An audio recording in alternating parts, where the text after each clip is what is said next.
রাজ্যে ১০০% ভ্যাকসিনেশন সম্পন্ন করার লক্ষ্যমাত্রাকে সামনে রেখে অব্যাহত রয়েছে বিভিন্ন কর্মসূচি।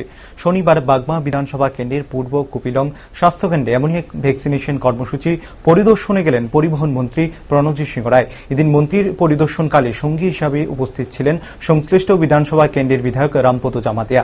সংবাদ মাধ্যমের সামনে বক্তব্য রাখতে গিয়ে মন্ত্রী জানান, ১০০% ভ্যাকসিনেশন সম্পন্ন করার লক্ষ্যকে সামনে রেখে কাজ চলছে প্রশাসন, কিন্তু কোনো একটি অসাধু চক্র সাধারণ মানুষকে ভ্যাকসিন সম্পর্কে ভুল ভ্রান্তি ছড়ানোর চেষ্টা করছে, যার ফলে মানুষ খানিকটা বিব্রত।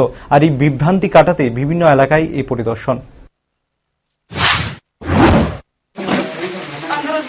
বাগমা বিধানসভা কেন্দ্রের পূর্ব কুপিলং এই স্বাস্থ্যকেন্দ্রে আছি এবং আপনারা সবাই জানেন যে রাজ্যের মাননীয় মুখ্যমন্ত্রী বিপ্লব কুমার দেবজি এ রাজ্যে যাতে ১০০% ভ্যাকসিনেশনের আওতায় আনা যায় তার লক্ষ্যমাত্রা নিয়ে আজকের দিন পর্যন্ত একটা উনি ঘোষণা করেছেন যে আজকের দিনের মধ্যে আমরা যতটা সম্ভব আমরা ১০০% কাছাকাছি পৌঁছাবার চেষ্টা করব।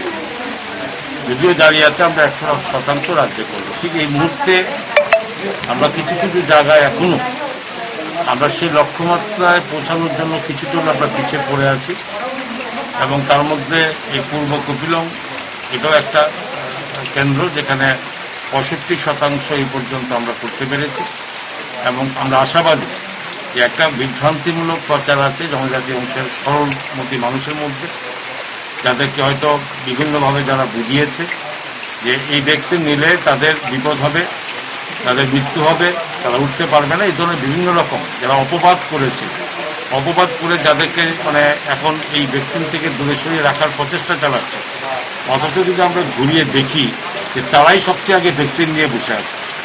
আমি মনে করি যে আমাদের এখানকার যারা কার্যকর্তা আছে এবং সবচেয়ে বেশি যারা আমাদের হেলথ ডিপার্টমেন্টের যারা টিম আছে আশাকর্মী সূত্র, তা যথেষ্ট আপ্রাণ চেষ্টা করছে এবং আমার সঙ্গে আমার এই এলাকার জনপ্রিয় বিধায়ক রামপদ জামাতিয়া মহোদয় আছেন, যিনিও অবিরাম পরিশ্রম করে যাচ্ছেন যাতে আমরা এলাকার ১০০% মানুষের ভ্যাকসিনেশনের আওতায় আছে।